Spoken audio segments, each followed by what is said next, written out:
adoption. Generally, people think of the economic ones, right? Government policy tends to lean towards that. Stuff like help to grow digital, offered subsidies to increase technology adoption. But very often, culture and mindset are the largest barriers. And there's been some recent research, or should say the evaluation published for the Business Basics program, that goes into a lot of detail about the different behavioral insights that they tested and the results that they found from the Business Basics evaluation. But yeah, behavioral social is really important, as is technological. And if you think about technological, one part of that is switching costs and the practical difficulties of adopting an innovation. So if you look at the graph on the left, which is also fairly recent, this shows from a sample of about 2,500 SMEs, the different barriers that they faced on adoption of different technologies. And it shows that you can kind of separate it into 3 stages, right? There's deciding to and actioning the acquisition of a technology. There's the implementation of that technology into your business, but then there's that actually using it to maximum impact. And maximum impact is an important point here, because you can buy a new piece of technology and not be using it well. So a company can use Excel, but what are they doing with that? Are they doing really basic calculations, just adding up numbers, putting them in manually, not even using the sum function to add all the different things, but just like individually adding the cells? So that is a point for often the jargon for that is the intensive thus extensive margin. We often measure, has a firm adopted a piece of technology? That's the extensive margin, just the raw number. Then the intensive margin is about, are they using it to the maximum effect? And they face real barriers in doing this. So 44% of SMEs say there's too much information just when they're trying to pick their products, too much choice, very common problem studied in economics. Then in the implementation itself, they struggle to implement it with all of their existing systems. If you've ever read the book Bullshit Jobs, one of the 4 bullshit jobs, which talks about like inefficiency in the private sector, one of the types of jobs is the person who plasters over the fact that systems don't talk to one another. So there's a lot of jobs in the private sector that are about one person has created one system, someone has created another one, and they can't get them to talk to one another. So there's a human being who, say, takes some outputs from one system and puts them in manually as the inputs to the other system, right? So that's a big problem when it comes to implementing innovations, implementing technological innovations in particular, is getting the different things to talk to one another. And there's some interesting research on both standards there, because obviously common standards in technology can facilitate the adoption and overcome that problem to an extent. And then finally, 41% of SMEs say switching could be disruptive to their business. Again, that's the classic economic concept of switching costs. It's actually quite hard because you have to teach everyone in the firm how to use the new technology. And it's also just, some people don't really want to. A lot of people are very resistant to change, right? Quite human. Next slide. Now onto the actually useful bit. What can you do if you do want to increase the adoption of digital technologies? I'll start with the middle one here, just because I recognize that is very much a national competence of the market incentives. And so there's little that can be done on the local level for that. The market incentives are all about, do firms need to adopt to stay ahead? So that's about having access to the market. Competition obviously plays a really important role there. Although I'd say we know a lot less about how competition interacts with adoption than we do with innovation generally. And then finally, efficient resource allocation, does talent go to where it should go according to economic theory? But again, national competence, that's interesting for this conversation. Then firm capabilities is very much about, does the firm have the complementary intangibles that facilitate adoption? One being skills, management, we'll talk about in digital. There's good ONS research that shows that adoption of management practices actually increases the efficiency of R&D investment. So firms with really good management practices from the same R&D investment, like per pound, get bigger bang for their buck, right? That labor productivity increases substantially more.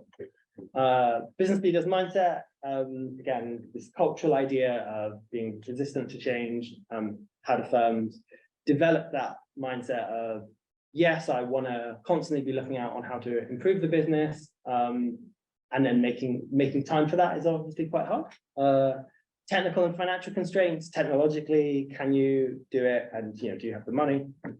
And then poor job matching. Does the firm have systems in place to hire the right people, but also reallocate talent internally? That's firm capabilities. Then institutions, which is about networks that support the flow of knowledge. It's important, but obviously that's both these things aren't necessarily unique to adoption, right? These are important for innovation overall, the idea of collaboration. So chambers of commerce, public business support providers, intermediaries that facilitate that knowledge diffusion, so getting the research out into firms, and then accelerators, incubators, and science and tech sparks. Next slide.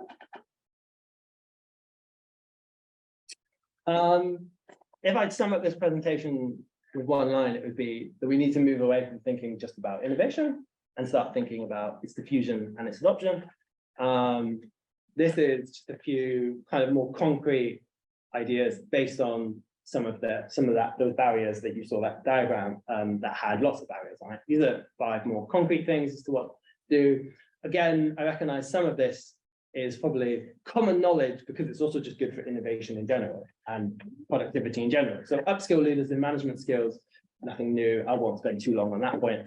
Positive messaging and behavioral nudges to boost adoption, though, I think that's more unique to adoption. The behavior point is really important. And on my title slide, where there's that outdated diagram that lists days, I had the 3rd sectors, and within that I had community and volunteer organizations and faith groups, because a lot of behavioral nudges rely on the people you trust, right? So if you want an innovation to be adopted, you have to think, who do people trust to get that information from? And often that's their community, right? It's not necessarily national government telling them that this would be a really great piece of technology if they were, and that they should spend the money on it. But it's that local connection.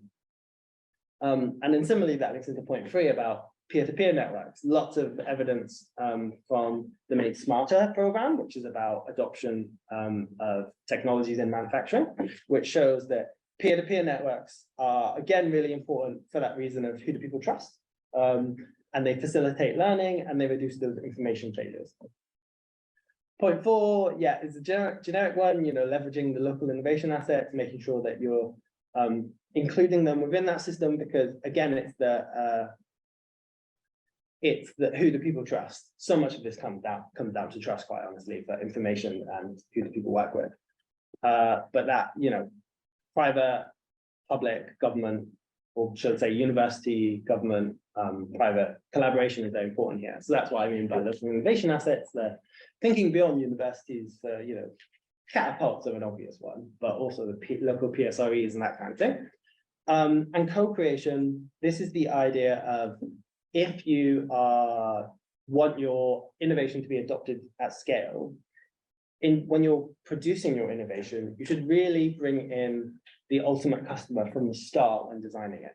So if you're trying to produce a solution, don't just produce it and then hope that they like it, or hope that based on your market research that will be good, but bring them in to develop the solution. And that often relies on, again, trust, because there's always that fear of, particularly if your solution is for a competitor or for others in your industry, of it being stolen, right? That you present your idea and they think, oh, that's really good, I'm going to go away and do something really similar because I think I could undercut you. So trust is fundamental in all of this.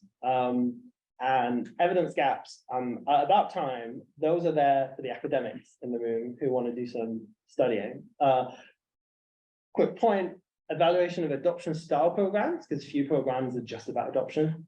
There's often big programs like Business Basics that have an adoption element. And I think we need to focus more, do more evaluations on understanding the adoption part rather than just like the overall, what did the program do? Data on supply chains. There's good unpublished research and some published research from the OECD about supply chains for facilitating the diffusion of innovations, but it relies on really detailed like VAT data that companies have to submit to in Estonia to the government. So the point is, supply chains are important, but there's not any good data on it. And I'm sure you know that.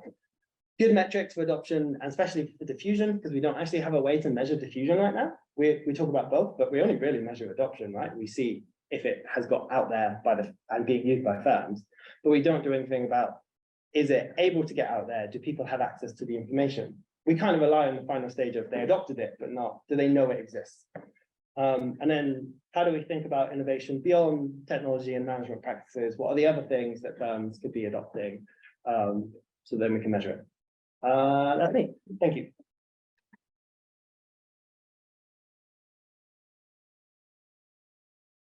Well done, and amazingly exactly to time. That was quite impressive. Umi is going to manage the online chat if there's any questions, but can I start with inviting any questions in the room, please? Yeah, thanks very much for this discussion. Comments and questions. The comment is that peer-to-peer networks are very close gathering clusters, which is, I think, very powerful in promoting diffusion and such. And the question is that it has been suggested that one of the reasons for the UK lagging is that the people who finance innovation are, by and large, short-termist and risk-averse, developing some technology compared to other countries. I was wondering whether you got any comment on that dimension of the topic. It's a very good question. I don't think I've seen anything that really looks at risk aversion and short-termism in R&D or in innovation generally.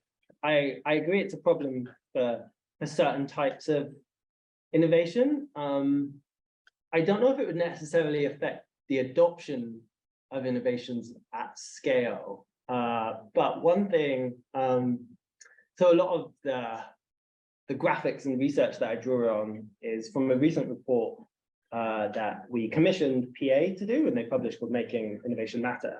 And one of their recommendations is about that long-term stable funding that is needed, I think, for innovation a bit more generally, but also because in order to have a decent plan for how you diffuse and adopt, then you need that long-term, you need a bit more of a perspective than I'm just going to do it, rush it, put it out there.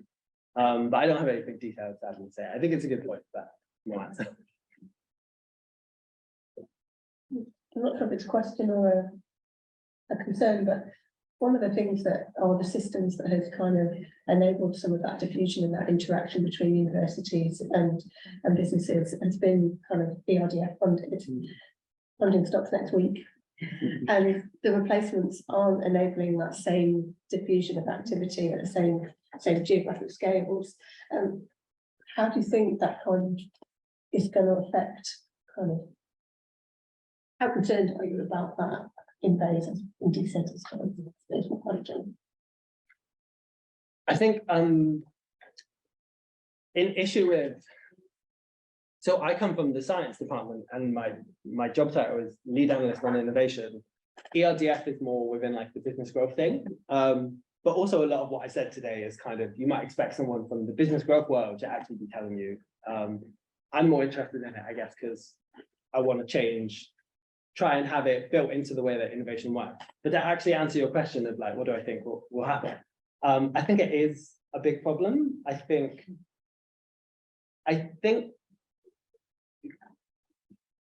DCIT's missions right now is very much, as with a lot of government, like focused on growth of the economy and job creation. And I think science and innovation only lead to that via, in the very long term, via diffusion and adoption. But there's a recognition of that, but then people love the shiny stuff. And it's really hard to make this interesting. And the boring example I always give is accounting software. Like if we had programs that just subsidized the purchasing of accounting software, I think that would be really good for a lot of businesses. But no minister is particularly excited by that policy, right? It's not cool. It's not like opening an R&D center. So I think that's a big issue that I'm trying to deal with and think about. And sometimes we talk about internally, we say, should we have a new like research council that just does diffusion? Because then that would be cool enough for a minister to be attracted. How can places help? So how can we in communities in the Midlands where we see these challenges playing out, what can we do to help? So, thank you. I think often when you're trying to communicate these things higher up, there is a really strong need for like data and reports. Like it is particularly when it ultimately comes to asking for money from Treasury, right? That's what they want to see. They want to see a very good, high quality evaluation that showed actually this scheme really improved productivity in this region. So although it's often, for some people, it's kind of like, oh, I can check out a report, but it'll actually be boring. For government, it normally is the thing that will gain more traction, rather than, you know, a more emotive bid is normally less effective, is the sad reality.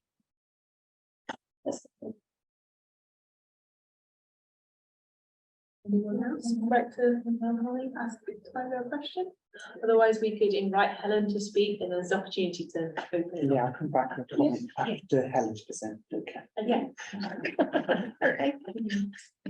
Are you able to share?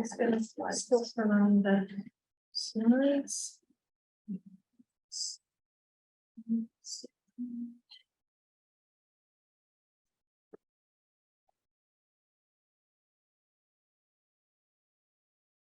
I think you're okay to start and then, So I was invited to talk about planning regional university partnerships, but I was also sort of given a prod to talk about my own career, which I think there's probably maybe 6 people who have a job quite like mine, which is trying to get a group of universities to work together at a strategic level.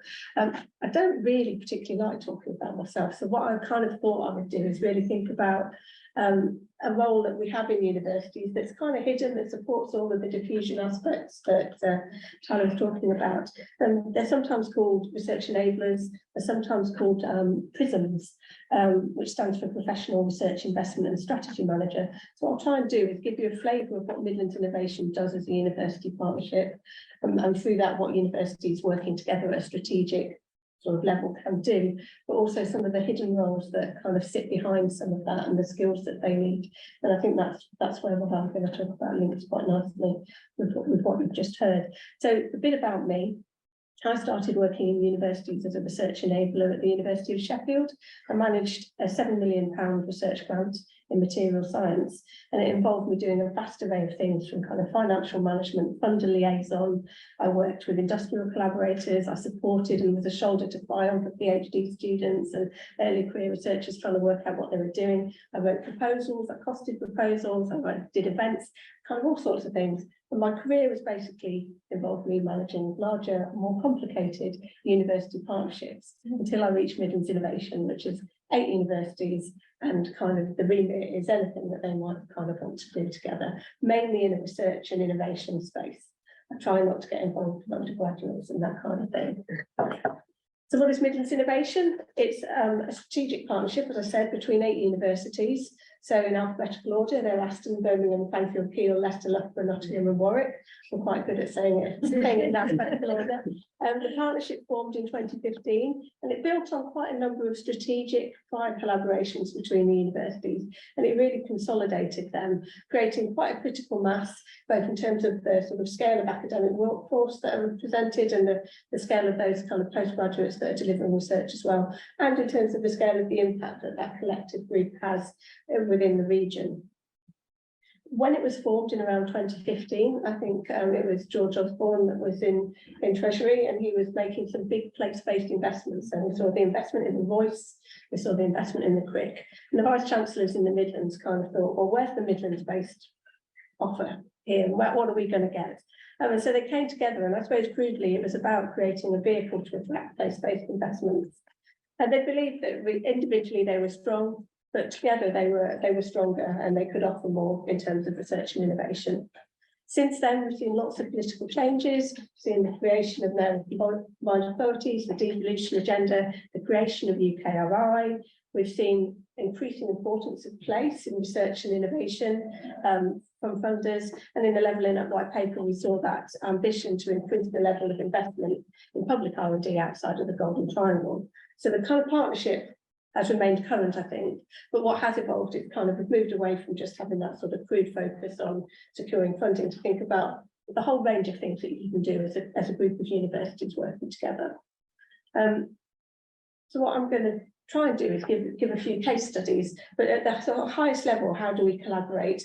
Well, we work together really in two ways. The first is that we bring the academic expertise from across the universities together in thematic areas, from low carbon energy or health, where we've got 7 medical schools and we can bring that power together. And we do that in spaces where actually we've also got strengths within our region. The second way that we work together is really about collaborating in how and improving how universities deliver their research and innovation, providing opportunities for professional staff to come together and share best practice, working together to deliver solutions that are, addressing sticky problems that we're all facing as institutions to deliver research. I'll move on to my first case study, which is highlighting the Energy Research Accelerator. The Midlands, as some of you will know, has a really strong energy sector. We've got above average employment levels. 1 in 4 energy jobs in the country are in the Midlands. We're home to lots of household names in the energy sector, the likes of E.ON and National Grid and Centrica and those sorts of things. So it's an important sector for us as a region, and it's not really surprising that the energy research strengths of the universities in that region would also be strong.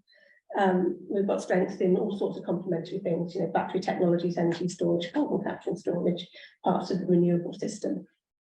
So in 2015, we made a pitch directly to government about the need to increase that investment in energy R&D to accelerate the low carbon solutions that we all know we need. And we pitched that around 3 points. So one, that national need that everybody knew. Secondly, that regional significance. We need to make sure there's a just transition in the Midlands when it comes to the energy sector. And thirdly, our research excellence. We had well over 1,000 researchers delivering energy R&D. And we were successful. We unlocked 60 million from government. That funding was used to create a vast array of energy research and demonstration facilities, going from the sort of lab-based equipment through to investment in a housing development in the centre of Nottingham or Trent Basin, where we've piloted community-scale energy storage for a 500 home demonstration. The university has invested alongside government funding PhD students and a core team. After the first 5 years or so of the programme, we've catalysed around 250 million in follow-on funding and co-investment from the private sector. And the project has had a huge impact, which I don't think we could have achieved as individual institutions. So it's about bringing the universities together at scale. But I'd also say it couldn't have been achieved without those research enablers at the core of that.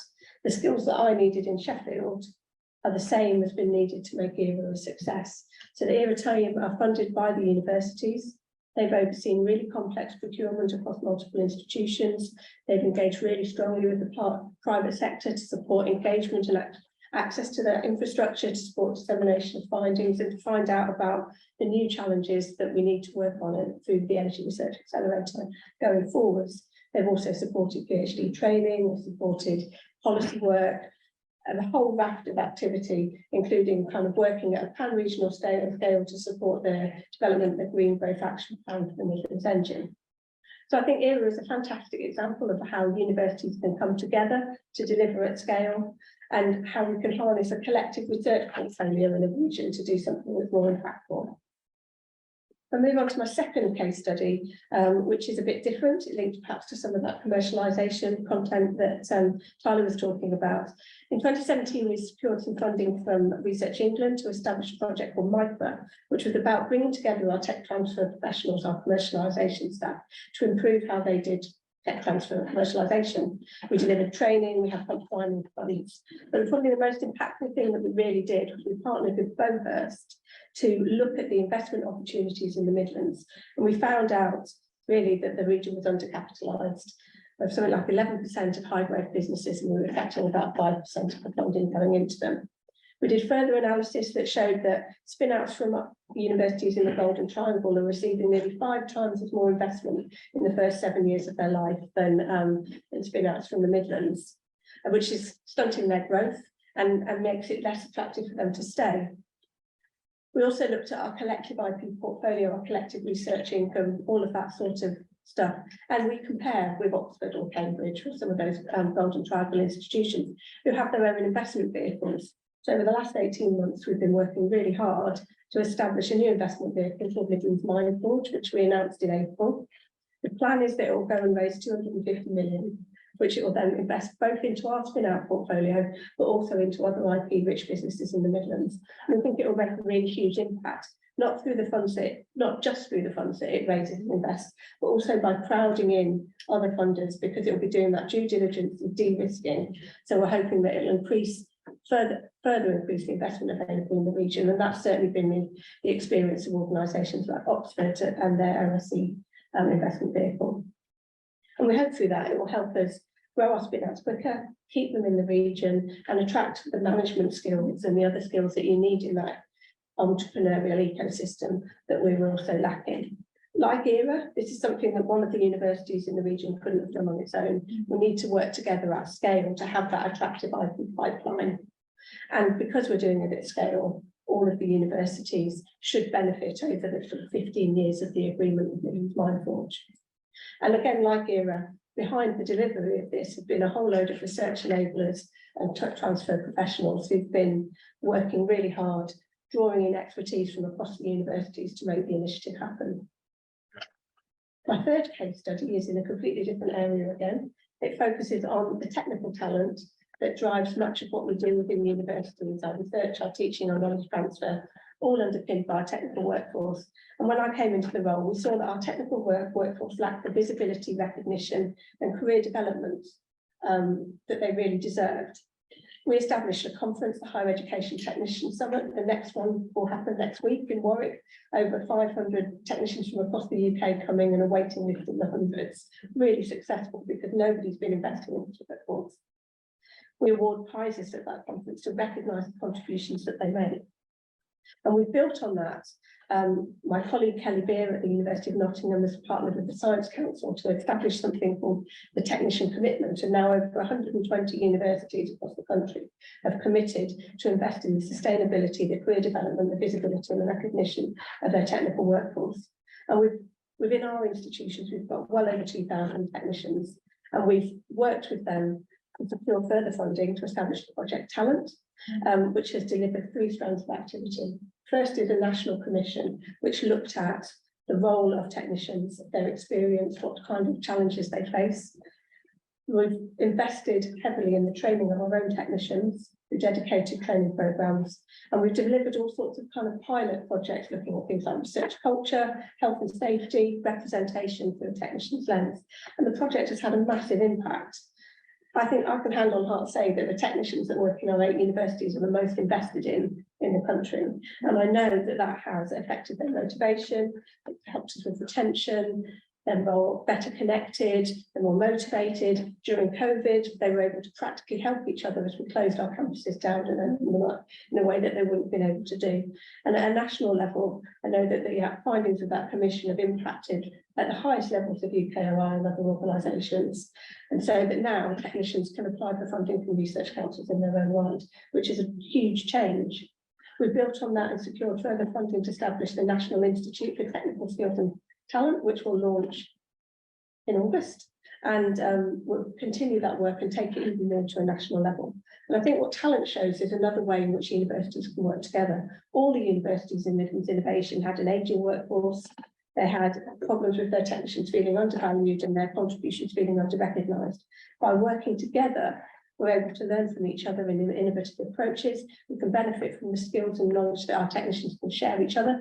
We can do this more efficiently and effectively, and because we're close in a single region, we can move people around and be more creative.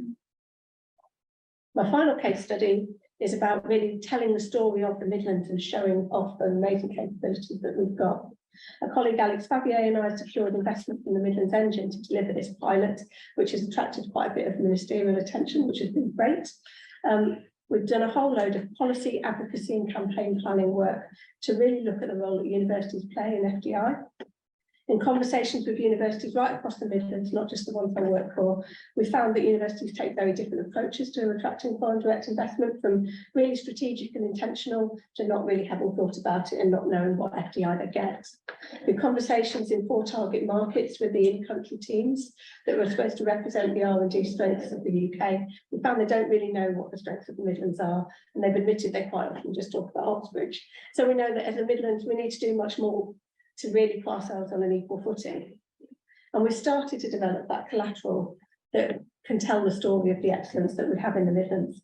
And we've looked in detail at the region. We found we have really fragmented and complicated and confusing investment landscape to kind of navigate. We're wanting to use this as a platform for further investment. We've secured further investment from DCIT and UKRI and a commitment for more money from the Midlands Engine. And we want to do something that can take some of the sort of development nationally.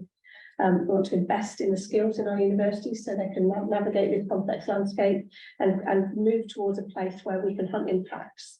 So we can develop much more intentional, coherent campaigns as we partner internationally to present a collective offer that's attractive in terms of inward investment, because it harnesses the strengths and capabilities of multiple universities in the region.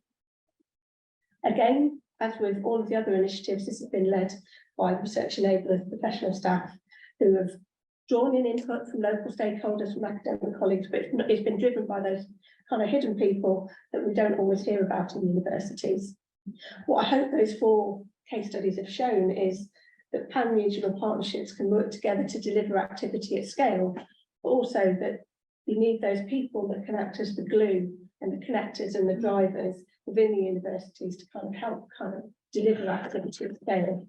If I move very quickly on to these research enablers, what I really want to highlight and champion is both the importance of them as a role. There is a growing national network, the PRISM network, and they call themselves PRISMs, and they describe their role as uniting people, delivering research outcomes, developing new initiatives and strategic growth. And I think that those sorts of activities come through in what I've talked about. But they have lots of challenges. We've done some analysis that has shown that working with the PRISM network, 93% of PRISMs are women. 50% of those associated with the network have PhDs, 25% have a master's, 78% on fixed-term contracts or associated with fixed-term funding. And what that really means is they're not there at your start of your project when you need them most, and they're not there at the end of your project when you need them most, because they have to move from contract to contract. And so they're an amazing glue and connectivity that create research ecosystems and lead projects really in tandem with their academic colleagues, but they're hidden, they're not recognised, and they're vulnerable.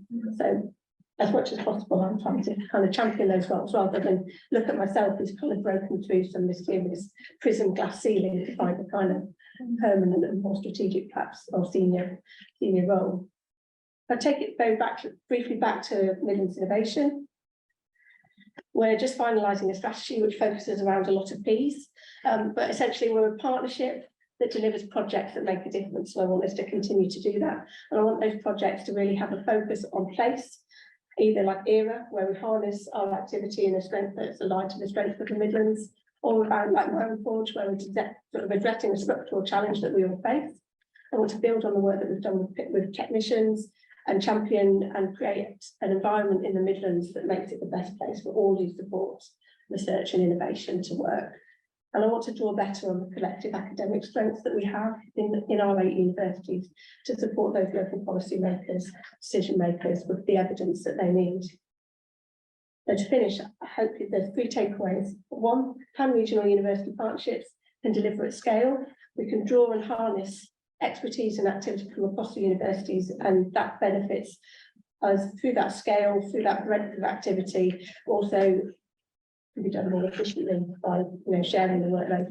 2, we're doing some exciting things in the Midlands that are addressing some of the solutions we have. And 3, we should remember those hidden people in the innovation system. We should invest in them, we should give them more security, and we should celebrate the contributions of the whole team. Thank you, Helen.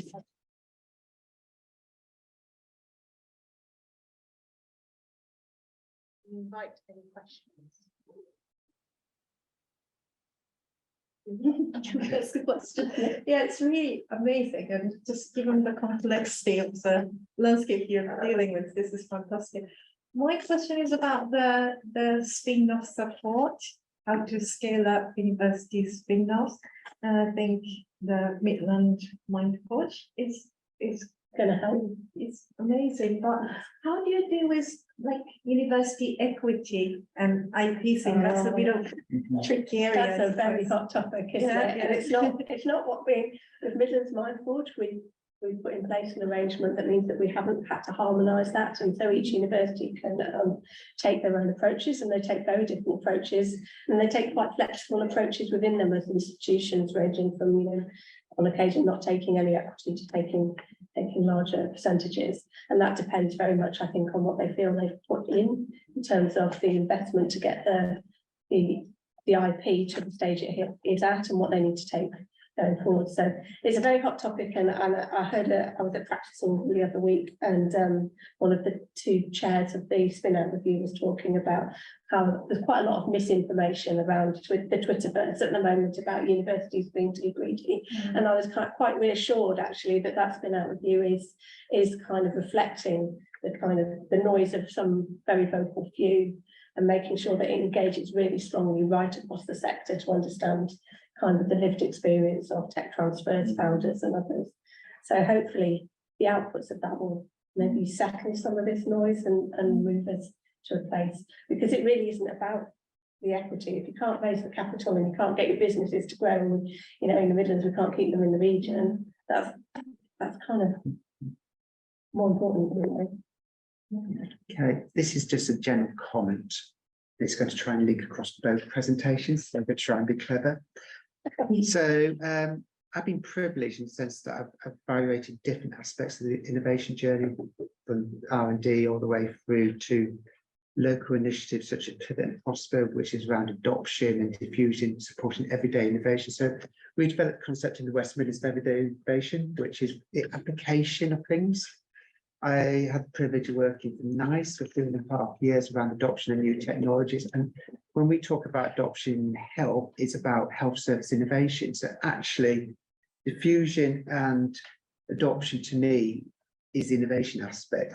You've got R&D, you've got technology, and Tyler's touched on the notion these of the value proposition of the people that develop the technology. Quite often that's wrong and not well specified. So that's something to bring out there. And what's quite really exciting about the Midlands at the moment, I'm involved in the evaluation of the Advanced Ceramics 4.0, which is very much about developing the capability in the region and drawing things together as a collaboration. So it's example, bringing universities together, different skill sets, but it's about transferring, identifying pull factors from other industries in terms of use of advanced ceramics. And then, Claire will agree with me, we're also evaluating the 6D MedTech West Midlands Innovation Accelerator. And that is really fascinating in the sense it goes across the whole aspects in terms of the business support around diagnostic needs, getting people to actually define what their innovations around technology around there. Then there's development around how you get it up the levels. And then there's the adoption bit about where you actually work how things fit in clinical pathways. And the really exciting bit, and this is the bit that if we can get this to work, and it sort of like links back to the advanced ceramics, is how do you bring in other sectors that can actually deliver the production of those technologies. So there's a lot of information about we invent it here, but we can't. And there's been research around how you economic decisions around companies where they offshore and nearshore bits in the R&D development and the adoption stuff. So it's very much watching this space, and it links into some conversation we had at the presentation last week with people asking, do we have examples of good sector-specific stuff? We have potential to demonstrate that we have those. And it also looks at the notion of synergies between different interventions and how you coordinate them. So it's that thing about growing the innovation ecosystem. But I really, because my 4 or 5 years working nice is it is the way that the application of the technology support innovation in services and products, which is the innovation stuff. So I think the innovation journey does not stop there, but that's quite critical to me. And it's just the thing is that I've been in this area and I've seen the language change a lot. So that's just a general comment, and I hope it's generally useful, but rather than a question. Interesting, and it kind of, first of all, I didn't pick up with as much as you were talking about the importance of trust and relationships, and trust and relationships is basically the bread and butter of my job, and all of the things that we're trying to do. There's so much of it which is a sort of contact sport, and that's why I kind of worry particularly about the EIDF funding, because it did oil the wheels of lots of that human contact, which is what we need for all of these things. That safe space. Exactly. And some of these collaborations is a trust thing, and a lot of people are putting a lot of their own IP and different economic actors that support this. And what is really interesting is that we've managed to leverage in people in public professional business, where you've got companies like Shoesmith or whatever, they'll give free IP advance and regulatory because they're investing. So you're leveraging private sector investment in the journey, which comes back to our thing about private sector investment in R&D, is that notion of bringing in companies that will put some feedstock stuff in there on the anticipation and demonstrate the value to the sector, and they'll get future business. Okay, so I've monopolised enough, so it's over to somebody else to come in and ask questions. I was the question predominantly to Helen, I think. It's around the notion of the sort of levels of innovation and whether or not you notice any sort of sectoral variance as to how well or poor. You don't have to identify any specifically, but is there any, are there particular sectors that are more designed or open to being able to collaborate with universities in this kind of way? Are there certain that are more sort of challenged by it? Is there anything that comes out in a sort of sectoral way, or is it? I think I'd see that. I guess my starting point is, how do the universities work together in different sectors? And there's definitely a maturity there, and I think that then maybe flows on as well. And so I see that the engineers, the physical scientists, EPSRC has pushed, I think, ahead of some of the other research councils to encourage multi-institutional collaboration, interdisciplinary collaboration, co-creation, all of these things. And so in my experience, it feels a bit more like some of those disciplines are perhaps a bit more comfortable with some of that. It's not to say that individuals in other disciplines aren't, and that there aren't good relationships, but it feels a bit more like maybe it's also, you know, the engineers are a bit more practical and just coming in and like, I'll do that, but you do that, it all fits together and it makes a nice picture. So I think there is some sectoral differences, but I think sometimes we miss a trick as well, where we have maybe an engineering relationship with a business. We don't think about all of the things that as a university can offer and can support that innovation. We kind of keep the relationships quite silent, which maybe means that we're not making the most out of the relationships that we do have as well. But yeah, I'm not a sector sort of expert. So. There's one question from online. Joanne Lee, she's asking, it's about the bidding of for fund. And she's asking about the sort of difference between the professional services, PRISM professional service versus academic funding for bid. So UKRI funding requires academic. But it's changing, isn't it? It's changing. It's a really interesting time, because I think UKRI is shifting. So we've seen changes where technicians can now apply for their funding in their own right.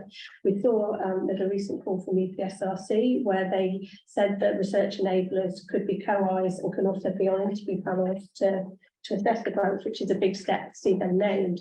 But also it's changing in terms of recognising the contribution that people are making to the project. So I have had challenges. So the talent project that we wrote, I wrote it with a technician called Kelly Beer, who's amazing and is the thought leader in the sector really on this. We had to put a senior academic on the bid, and we had to make a special case for it to be PI. We won't need to do that now, because over the past 4 years, things have changed quite a lot. And I think that UKRI and Ottilie Laser really, she presents that picture of the iceberg of all the people that contribute to research and the 101 years she talks about. And I think they are starting to recognise that you know, sometimes the right PI isn't an academic, it's somebody that's got all the skills and they're drawing the bits of academic expertise, or they're the world leading expert on that piece of equipment or whatever. So I think flexibility is coming. You mentioned, Helen, the university when we talked about FDI. Those universities have perhaps smaller but niche research strength and quite significant. How do you think we can make better use of those additional assets in addition to the aim? I think we need to be mature and try and sometimes get people to park egos. I'm quite relaxed really. Most of what I do benefits most of the universities, but if there's, you know, we have a flow cytometry network, which is for people that are really expert in flow cytometry and they get together. It doesn't really bother me if there's some flow cytometry people from other universities, because that just enriches the conversation and the dialogue. And it probably means that it's more valuable for the people from my 8 universities. So I think we've got to be a bit relaxed. In my job, I try not to see barriers. So, you know, if I saw every boundary and barrier, nothing would ever happen. So I think we've got to try and sort of stop seeing those kind of limits. And there are some really good examples of where we are working together really effectively. So there's something called the Midlands 4 Cities Centre for Doctoral Training, which is all that is funded by the AHRC, and that involves Coventry, Warwick, BCU, Birmingham, DLU, Leicester, NTU, and Nottingham. Yeah, and that's a really powerful contribution. It's one of the strongest centres of its type in the country, and so it's working, picking, as you say, where there are the strengths and bringing the right strengths together to solve the problem. I think the risk is if you try and include everybody, then you can sometimes dilute your argument around excellence. And so even within my group of 8 universities, we can't always do everything as an 8. We can do these nice structural things where we're trying to address the sort of availability of capital for our spin-outs or our technicians, but maybe if we're doing something in the life sciences, then, you know, some of the universities will fall away because they don't have expertise in that specific discipline.